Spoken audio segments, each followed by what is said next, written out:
Davis was at the concert when the shooting started. She joins us now from Las Vegas. Gail, I can't imagine how you are feeling at this second. I'm so glad that you can join us right now. What can you tell us about what you saw, what happened? Oh, well, it was kind of just shocking what, you don't expect something like this. We went there to see Jason Aldean, really. It was a 3-day show, and we went there to see Jason. He's my favorite singer, and we got there, and we were standing like maybe halfway up, and just waiting for him to come on stage. He came on, and about 20 to 10, and we were just listening to him. He sang about 5 songs, and all of a sudden we just heard like 3 or 4 little pop, pop, pop. And everybody kind of looked around and said, oh, it's just firecrackers. And then we heard pop, pop, pop, and it just kept going and going. And my husband said, that's not firecrackers. That sounds like a semi-automatic rifle. And then everybody started screaming and started to run. And I looked over to my right where this girl had been standing right beside me. And she had fallen, and first she stood there and she grabbed her stomach, and she looked at her hands are all bloody. And then she was wearing like a little crop top and, blue jean shorts and cowboy boots, and she looked at her hands are bloody, and she just kind of screamed, and she just fell back. And then everybody started yelling, and there were some guys there, and we just started jumping up and down, like waving for help, help. And then all of a sudden we just heard a whole bunch of shots fired, and people started running. And so my husband said, get down, get down. And so we bent down, and everybody was just running just straight up, and you could see people getting shot and people falling. And then my husband said, Gail, we gotta go, we gotta go, we gotta get out of here, we're gonna get shot. And so we started running, and there was the little, I don't know where the concession stands are, and little cubicle kind of things of tents. And we started to run, and a Metro officer who I owe my life to grabbed us, and he said, come here, get in here, get in here. So we went running inside, and the lights were on, and everything else was dark. They'd turned the stage lights off and everything, and we went running in there, and he said, get down. And so we got down, and I was there. My husband was in front of me, and there was another 2 ladies behind us. And the officer actually covered me up to protect me from being shot because I couldn't get out all the way. And it was like you could hear the shots just like going back and forth and ricocheting. And then they would stop. And then we thought, okay, it's over, it's over. And then it would start again. And this happened a couple times, and the officer stood up, and I heard on his radio say, we have active shooters. And I heard him say, oh God. And then he walked out to look around, and he had his gun out, and he was looking around, and then it started shooting again, and he came running back in and covered me up again. And then the shooting just would stop, like they or she, whoever was refilling or whatever you call it, reloading. And then he said, we need to get out of here. We got to get you out of here. So we went to another little tent and stood in there, or we laid down in there. And again, that officer was with me. He was like my guardian angel. He never left me. And we could hear the shots getting closer, it seemed.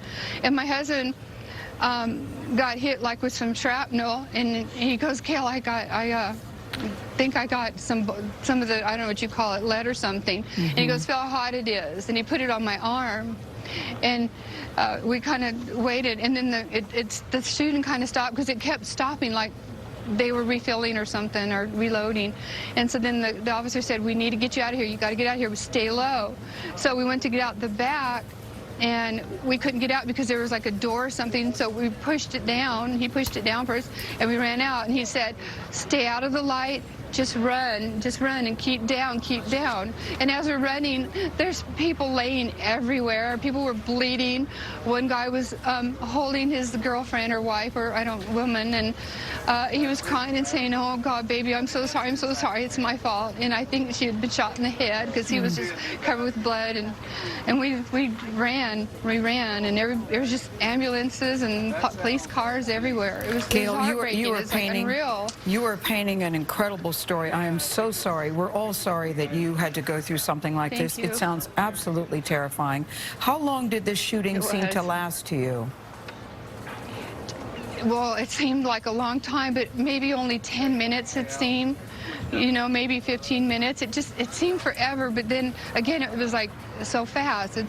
Your mind plays tricks on you, and it's hard to say, but it was I've never been that scared in my life. Gail, how many my life ever. people were in the area where you were watching? Oh, it was packed. It was packed because, you know, Jason Aldean is just like the #1 singer, and everybody, he was the last singer for the venue and for the show, and so everybody was there having a good time. It was packed. I don't know, thousands. It was just packed, you know, everywhere. And Gail, where's the officer who helped you? Do you know where he is now? No, I saw his face, and I'm going to try to go down to Metro and see if I can find him and look at his pictures, because he saved me. I know, because, you know, the girl that got shot was right next to me. I don't know. I wish I can find him. I'm going to try to find him and tell him thank you. Of course, that police Metro officer did amazing. That police officer, like you said, a guardian angel for you and your husband there. Can you describe the rest of the scene, though, in terms of security? How quickly did you see first responders run towards the scene and start helping the wounded? Almost immediately. Metro was there. They're always right there. You know, Metro's such an amazing police force, and they were right there. Ambulances were coming. We had ambulances everywhere. There were police cars everywhere, and the police officers were helping. The other concert goers were helping everybody. It was just amazing. We all came together, and everybody was helping everybody. It was wonderful to see, and I just love Metro. I'm just so proud of them. Yeah, a lot of people are giving big kudos to the Las Vegas Police Department. It would not apparently have made a difference in this particular shooting, but did you have to go through any sort of security device when you went into the concert today?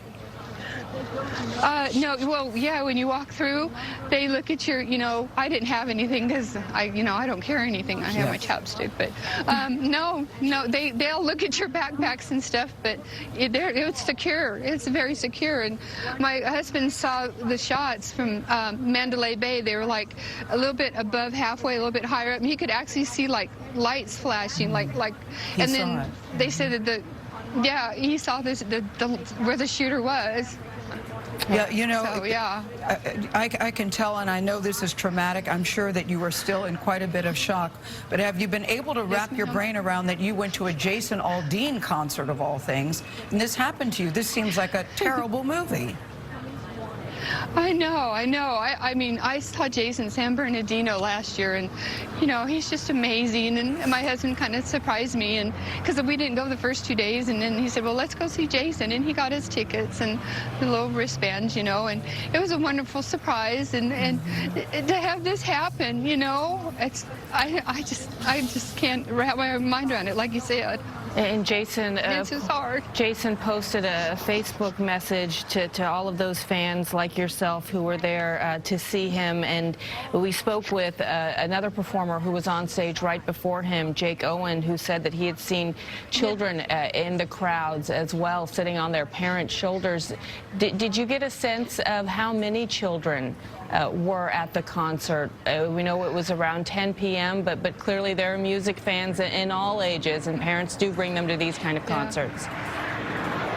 Yeah, Jason's just a great all-around singer, and he's such a good guy. And, you know, he has 2 daughters himself, and, you know, Brittany's his wife expecting a baby in a couple months, and everybody, he's so wholesome. Everybody loves him, and there were kids there, and I remember one lady was just screaming, and she's going, I can't find my daughter. I can't find my daughter, and I don't know if she found her or she made it or anything. It was just like chaos. It was just crazy. You know, Gail, when we talked to Jake Owen earlier today, he said that he hopes that people will still continue, that he's going to get back on stage and perform.